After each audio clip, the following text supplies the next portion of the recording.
Hello. Today I'm going to be explaining how to play Slendrina's Freakish Friends and Family Night. Before I actually click the play button and start discussing some of the main mechanics in this game, I want to mention something I feel like people are not understanding, sort of ish. This is not a traditional horror escape room game. This game is a survive the night style game, similar to Five Nights at Freddy's, but more specifically, it's an Ultimate Custom Night style game. Ultimate Custom Night was a game that Scott Cawthon made a while ago as a tribute to the fan base of Five Nights at Freddy's, and it was basically just full of chaos and had 50 characters that you could customize, and it was kind of cool, I guess. But this game has a similar gameplay style to that, where you can customize the difficulty of every character by a certain AI number, and that AI number will affect how aggressive they are in the night. So let's go ahead and click play and start actually explaining the base game. So when you click play, you'll be greeted with this screen. This is the roster for this game. It has 28 characters in total.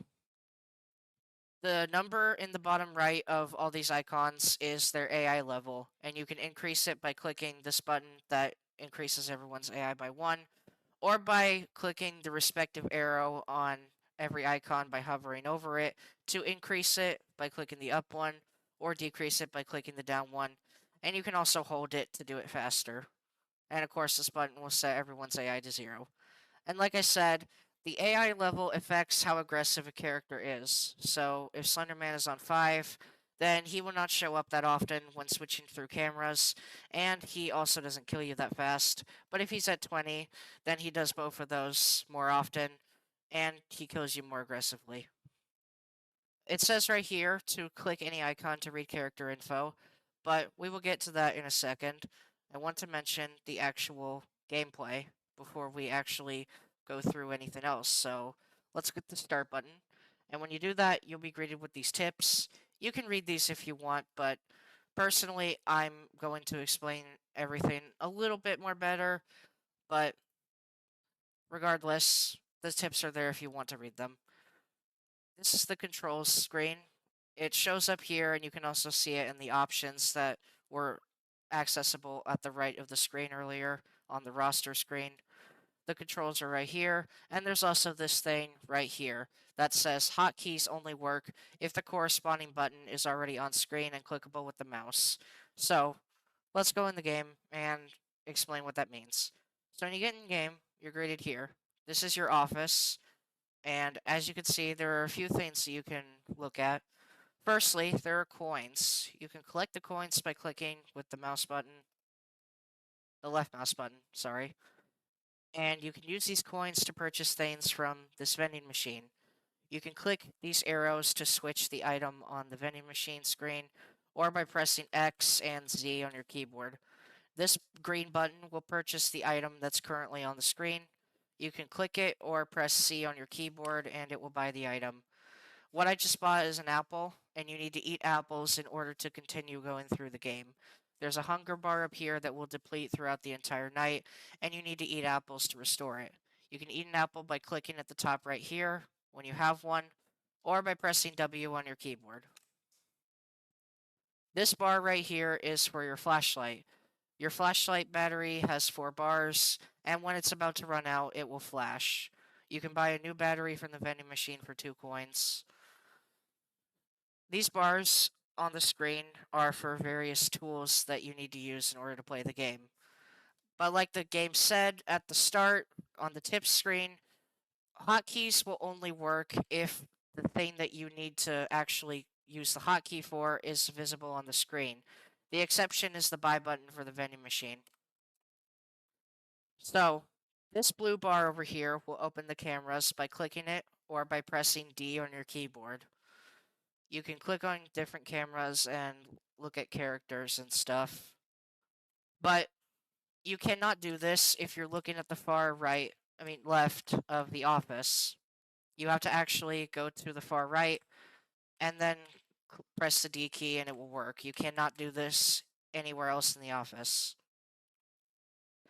In the cameras, you can see the time that you have left, and you have to survive until 6 a.m., just like Five Nights at Freddy's games. And there's also a door power here. The door power is for, well, the doors, and it starts at 100% and will drain when a door is closed, and drain faster when both doors are closed. The left door can be closed by just clicking on this button or by pressing Q on your keyboard, and the right door can be closed by also clicking this button or by pressing E on your keyboard. The bars down here, this red one is for the Slendrina mask, which you can pull up, and the purple bar is for going under the desk. This orange bar at the far left is completely unimportant to the discussion. I'm only going to be talking about the first 3 challenges, and this orange bar is not a part of that. The reason it's there is because it's for 2 specific characters that are not going to be in the first 3 challenges, and you'll have to learn about them on your own accord. So, let's actually begin talking about the challenges themselves. In the top right of the roster screen, you can see a challenges thing, and clicking these arrow buttons will switch what challenge you're looking at. Right now, we have no challenge selected, and we can customize the character's AI how we want to. But when we immediately click the right button to go to the first challenge that you're meant to do, you can no longer customize character AI. There is a copy to custom button, however. There are 6 characters in the first challenge, Granny's house. Granny, Grandpa, Slendrina, the child of Slendrina, Teddy, and as they're called in this game, the player. So, as it said before, we can click on character icons to read about how they work. When we do so, we're brought to this screen that shows a list of appearances, a full model render of their roster icon thing, and also their actual mechanic. Granny's mechanic is she can enter through either door. When you see her eyes glowing in the doorway, put on the Slendrina mask until she leaves. The doors will prevent her from entering, but won't make her leave.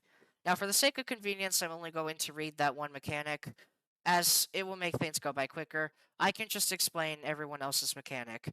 However, I will make an exception for Teddy. Teddy is kind of an important character to understand, especially since it's one of the first characters you play with, but also would be one of the most annoying characters you deal with throughout the entire game, and I feel like Teddy is one of the reasons people don't understand how this game works. Once in a while, they will pop up around the office with a heartbeat sound. Follow the direction of that sound, then click their nose to get rid of them. While the heartbeat is audible, Granny, Grandpa, and Slendrina all become active temporarily and extremely aggressive. What this means is that Teddy will make Granny, Grandpa, and Slendrina turn on even if they were not on before. So just as an example, we're going to put Teddy on 20 and wait for them to come into the office. Now, as you saw, I did not turn on Granny, Grandpa, or Slendrina. However, once Teddy is actually in the office,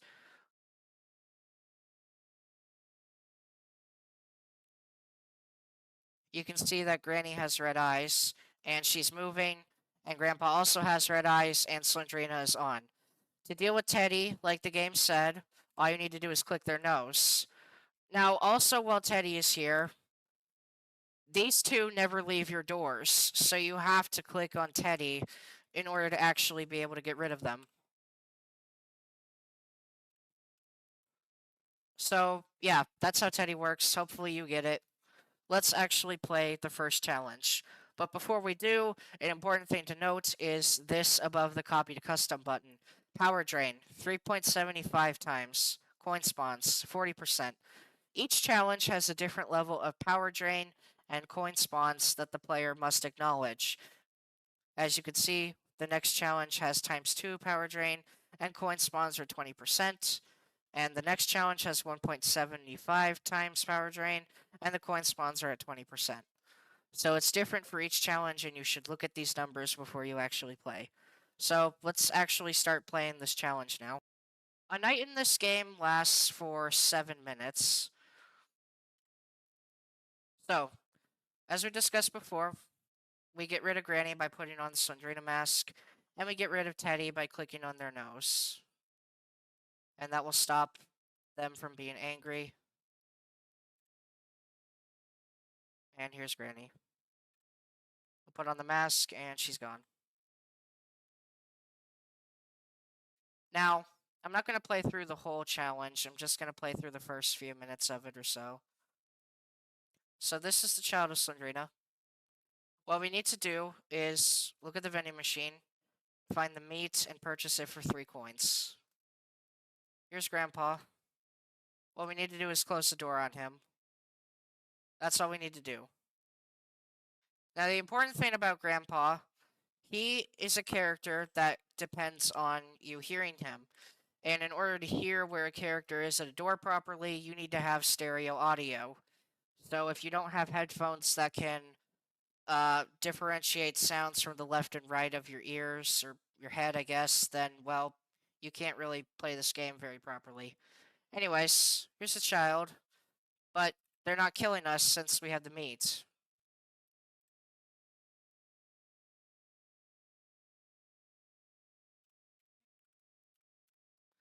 Slendrina works basically how Golden Freddy did. She randomly shows up after you close the monitor, and you just get rid of her by opening the monitor, or you can go onto the desk too, and that will also get rid of her. And there's one more character in this night, and that's the player. All the player does is take your Slendrina mask from you occasionally, and they can drop it somewhere in the office, and you have to find it and double click on it to get it back. And you just repeat that over and over until you eventually beat the challenge. Remember to keep your power in mind, especially since power drains faster, and try to manage everything to the best of your ability. The next challenge is with guests, and it introduces 3 new characters: Bob, Buck, and the Bear Traps. Bob and Buck are very easy to explain, but here's a bear trap. As you can see, I'm stuck in it, and I can't move my mouse anywhere. To get rid of it, you have to hold down the F key or the left mouse button, and it will go away.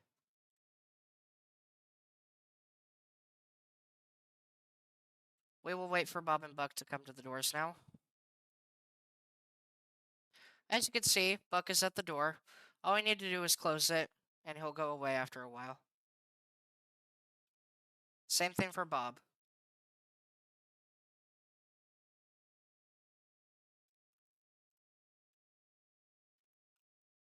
Another thing you can do with Bob and Buck is keep the Slendrina mask on while the doors are open, and they will not be able to attack you while you have the mask on.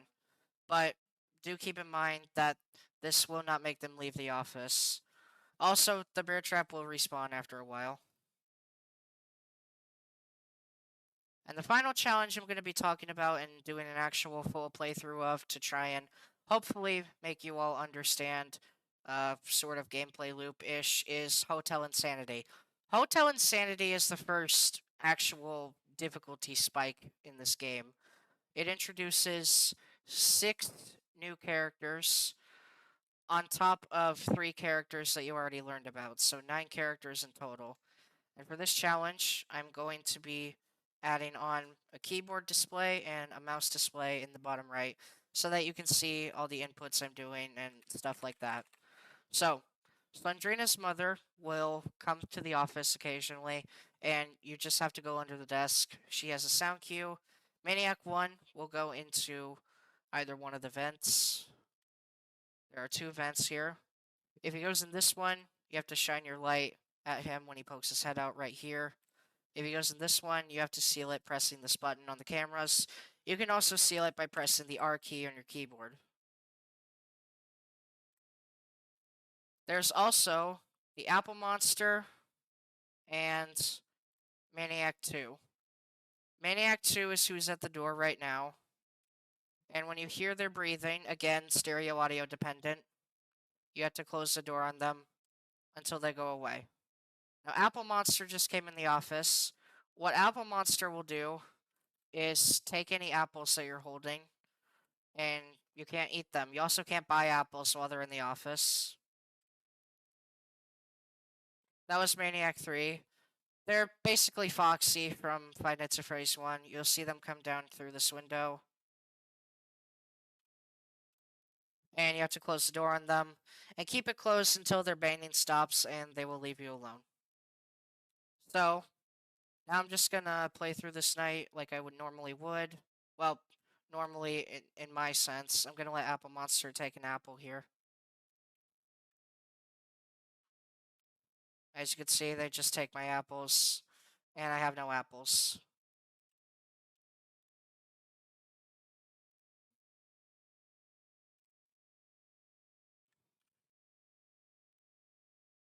So yeah, I'm gonna just play through this night like I normally would now. I will let you guys hear the audio too, so enjoy.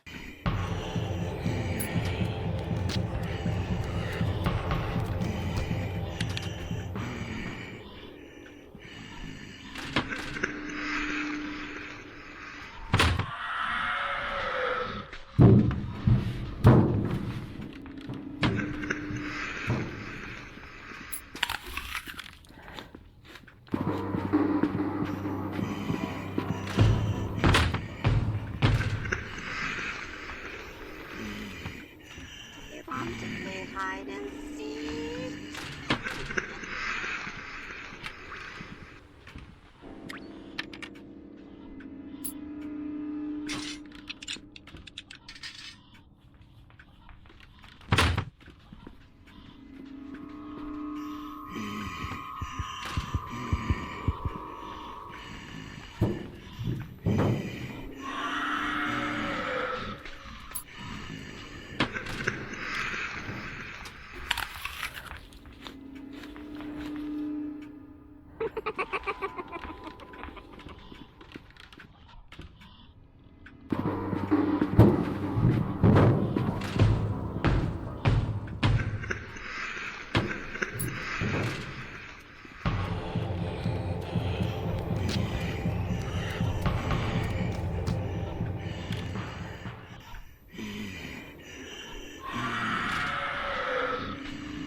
You want to play hide and seek?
And that's basically how you play Slendrina's Freakish Friends and Family Night.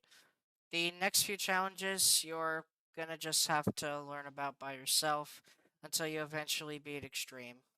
A few other things I want to mention are that Maniac 1 is also stereo audio dependent, and if the Apple Monster is in the left vent, they can go into the vents if the doors are closed.